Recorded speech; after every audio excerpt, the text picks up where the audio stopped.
Hey guys, and welcome back to another YouTube video. In this video I'll be going through the boil over of the Adelaide versus Carlton game, in which Carlton just didn't kick accurately enough, or Adelaide kicked way too accurately, and 16 goals for 100 for Adelaide to 14 goals 98 for Carlton. And yeah, absolute boil over, and in the end Carlton just couldn't get the job done. Fall to, I think, 4-1 now. So there's a lot of teams now that are 4-1. Adelaide honestly keep their season alive, and what do you know, their midfield looks a lot better. And I do want to just bring up, I want to find the let's just see if I can find the rating, let's see if I can find the midfield balance for the for Adelaide, as I think that'll be interesting to see the balance there of the midfield. And you can, just having it up here, Saligo, Rankin, Crouch, Saligo 66, Rankin 60, Crouch 54, Dawson 48, Laird 48. That is a much better midfield. That is exactly what I think Crows fans and every AFL fan was saying. That midfield had to change, and look what it's done. That was, you could just see how effective it was, how much more effective. I only caught, I think, first half or so, but the effectiveness of that midfield really, I think, came out. And they're just in general, it came back to, and I almost put a tweet out in the first quarter saying, if the Crows want to keep their season alive, they need almost 50 touches a game from, or sort of 45 to 50 touches a game from the likes of a Rochelle and Rankin, and like 2 to 3 goals. And they got 5 goals, 1 out of them, and they got 38 touches, which just shows the effectiveness of those two, as well as the likes of Saligo having 27 touches. That just is the difference there. And you just got to, I guess Nix has really shown that he listens, and he made the change, and look how much it helped Adelaide in the end.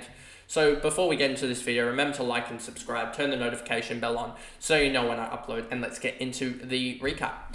So as you can see here, we have both the fan footy as well as the DT live up. Sam Walsh, what a gun. I will probably wait one more week with Supercoach, obviously, so we don't get that price movement.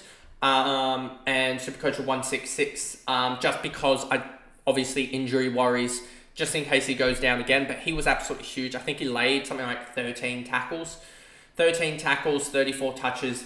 He could have easily probably had 5 marks in there just because of the way he works, and that would have got him that big score. But absolutely huge from him. He's going to go up, and this is why we wanted him all preseason, because you knew he was underpriced. And so yeah, a 145, absolutely showing his potential.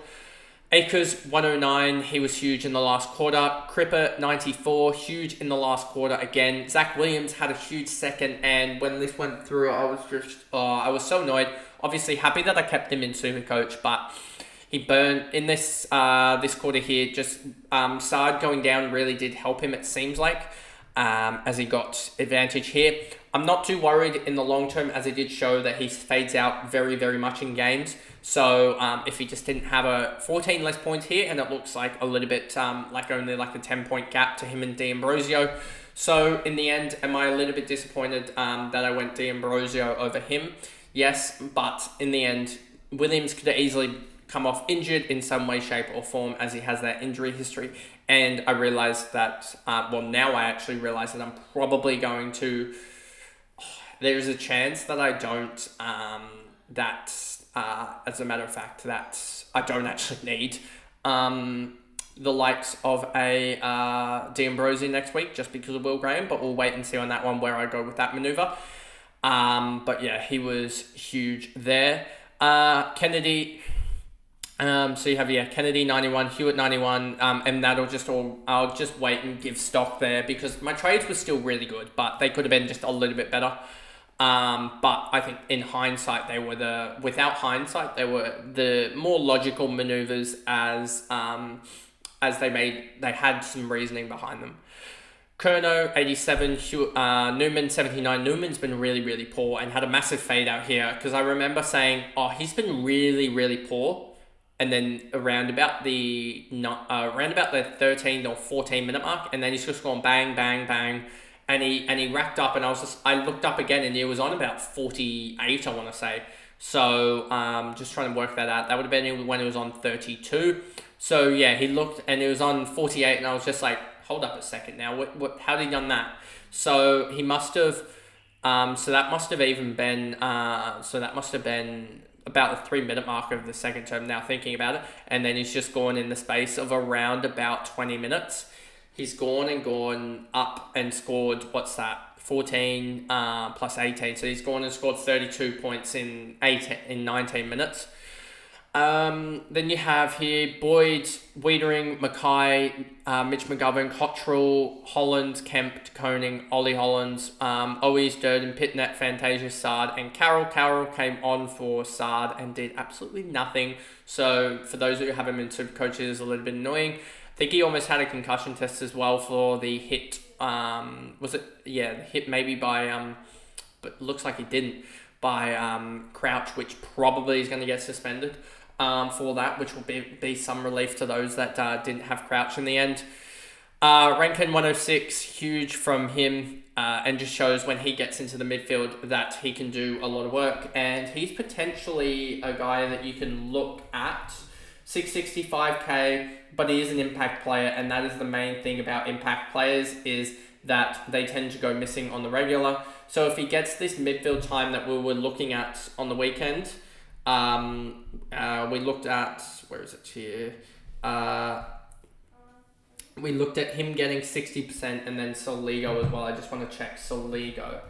Soligo's gone bang bang, and that role, he's 73 though, in a really good role. It's just not there, is it, for him? And then you've got the Crouch, Dawson, Laird, Berry, Gallant, and Rochelle in there. Rochelle not getting the midfield time either. But yeah, Rankin, huge score of a 106, Keys a 100, Walker a 100, Hinge 88, O'Brien 87, Crouch, potential suspension incoming, huge last quarter from him as well.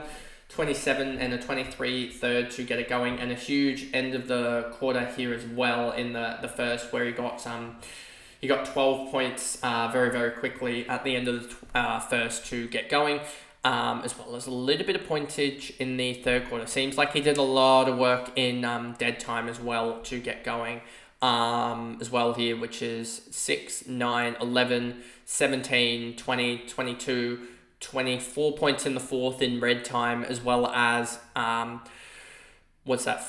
7, 13. So he scored probably a good 60% of his points in red time. Jones a 79, Laird 75, so he's dropping. Don't know what they're going to do necessarily with Laird, as his role seems to be flip-flopping. Soligo, no, don't go there. Nankervis 73, Rochelle 67, Smith 60, Dawson a 60 again. He's just not there, not an impact, and he's really going to be dropping in price. McHenry, McElhaney, Worrell, Butts, Keynes, Hamill, Berry, Golant, Cook, and Fogarty.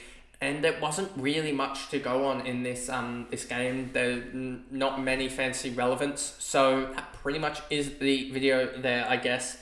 As the only fancy relevance was, I guess, Walsh, if he can have another good week and not break down. Williams as well, having a 91 was huge for those who kept him, as well as, I guess, Rankin potentially with the midfield time showing that he can do it, but we're probably going to need another week or two of him doing it.